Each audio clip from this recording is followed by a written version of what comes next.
What is going on, guys? It's Adam, aka Marf, and I'm going to talk about some of the things that are going on right now. Things are ramping up really, really fast. I'm going to go over some of the most important things of the day and some breaking news that has just been kind of put out there as far as what Poland is doing. Apparently, they're putting up obstacles on their border. We're going to talk about U.S. to ramp up troops in Taiwan as tensions in China grow. U.S. may reveal intel on the weapons China may give Russia. This is an update on, again, what we said was obvious, a B movie that was going to happen. And then China calls on the U.S. to provide intelligence on the pipeline.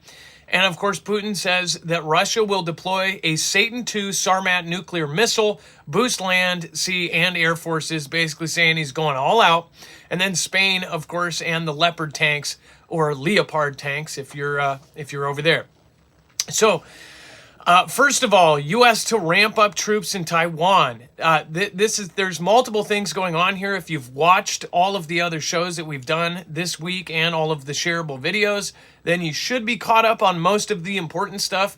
But as far as we've been watching Taiwan and we've been watching UKR, and we've, of course, been watching everything that's going on with NK and SK, going on with Israel and Iran. You have India and Pakistan. You have all of these different flashpoints that have had really big events lately. As far as Taiwan, people believe that Russia and China, of course, are working very closely together. And I'll go over that here in just a second. But it says that the United States will send between 100 and 200 troops to Taiwan over the next few months to help train the island's military, the largest deployment of American forces there in decades. Now, I want to point out, when you say 100 or 200 people, of course, those are 100 or 200 of our really badass soldiers. These are soldiers that can actually train others. So these are some badasses.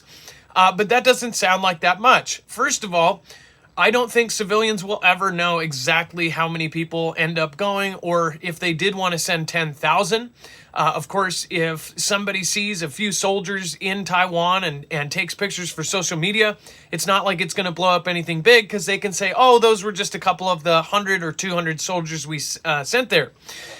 So it's very easy to change those numbers around without the public knowing.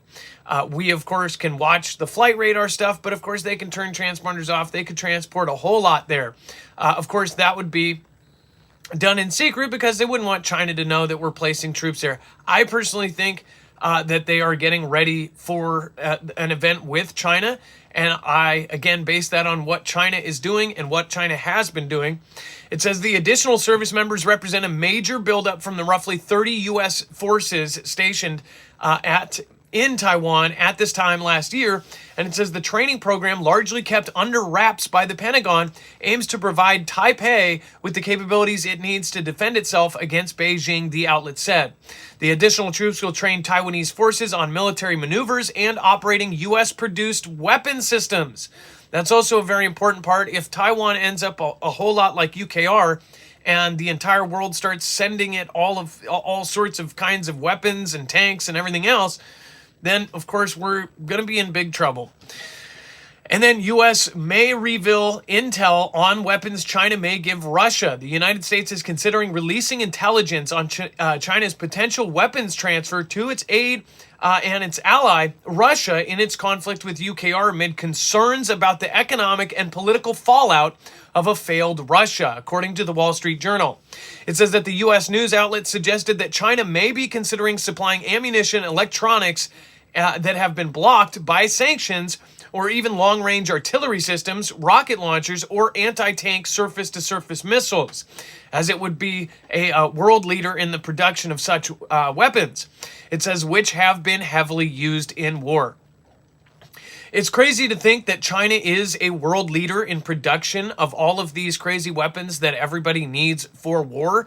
If you think about it, they've got that, they've got the manufacturing under their wing. It says, however, that clearly depends on whether China's stance really has shifted. Some analysts doubt that China would make such a move, as that could be a risky and momentous shift. I don't think they care. I think they're getting ready for war. I think people should be seeing this. Personally, my opinion is that China is getting ready to take Taiwan. The U.S. is preparing to try to separate and try to do stuff on its own because they're not going to have Taiwan. And I think that's being facilitated by people that are actually in there that have literally helped China's cause to take Taiwan. I think that there's some really bad people that have kind of ingrained themselves in different places. And of course, that's their special skill. What Xi and his country do well is infiltration and ganda. So I think that we're really, really close. Again, we'll tell you there's anti-tank. There's actually anti-tank obstacles being put up in Poland. I'll show you pictures of what is actually happening, but they are putting on major roadways and all the ways into the border. They're putting up these massive D-Day Normandy looking frickin' X's on the ground and all of these big concrete things to stop tanks from coming in. So things are getting absolutely crazy on both fronts of this. It says that China calls on the U.S. to provide intelligence on the Nord. It says, of course, this pipeline incident that everybody has not been talking about, but should have been. It says that the Chinese Foreign Ministry has called on the United States to share information about sabotage on that particular system. It says that Chinese Foreign Ministry spokesman Wang Wenbin said on Thursday.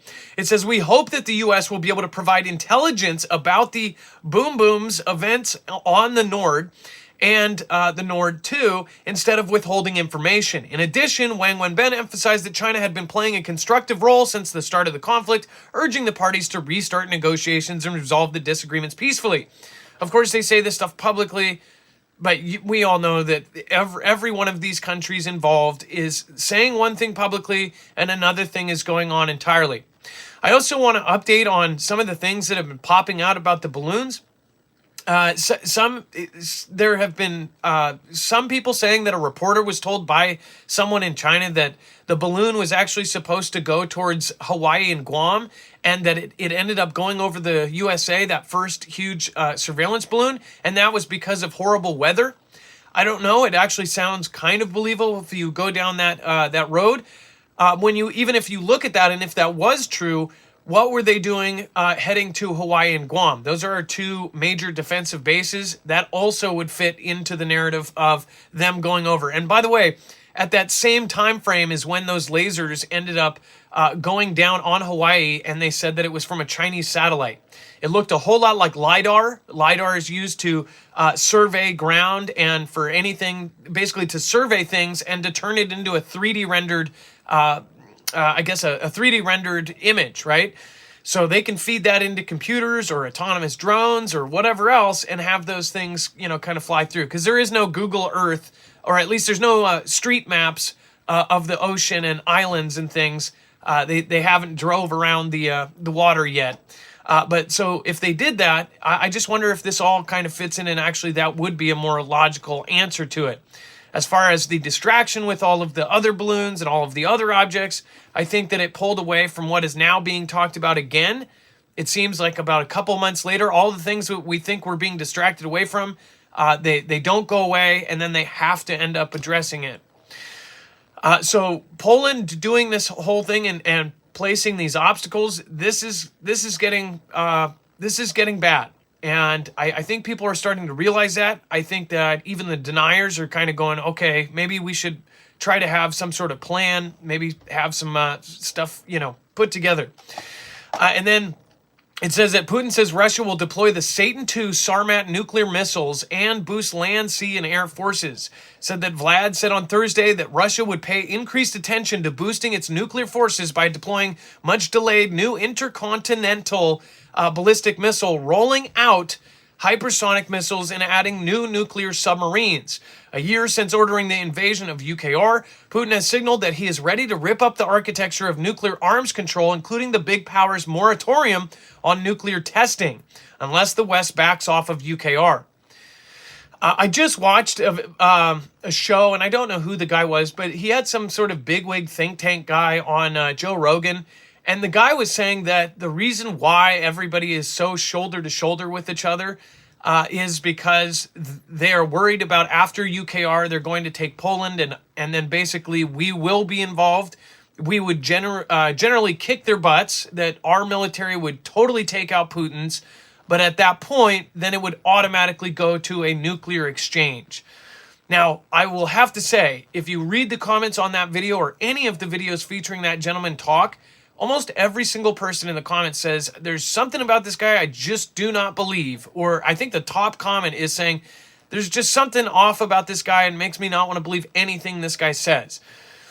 He had kind of this narrative, and he even admits that UKR is corrupt and all of this, but he also kind of has this other narrative.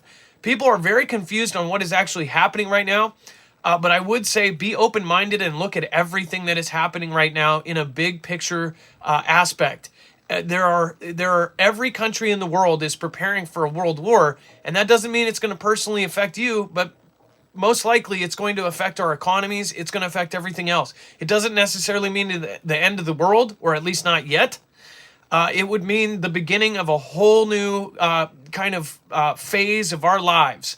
And I mean that when they go to war, if the world goes to war again, things will change almost overnight. And if you haven't noticed, there's people at the very top that want to make really drastic changes, and everybody looking at the changes they want to make, they're going, no way. There's no way that could happen. Absolutely no way they could do that. They couldn't do this. Well, guess what? If you're in a world war, things like that are easy to switch in a second. So again, pay attention. Chanel Beveliqua, thank you so much for your support. Thank you for the super chat, and thank you for supporting Independent.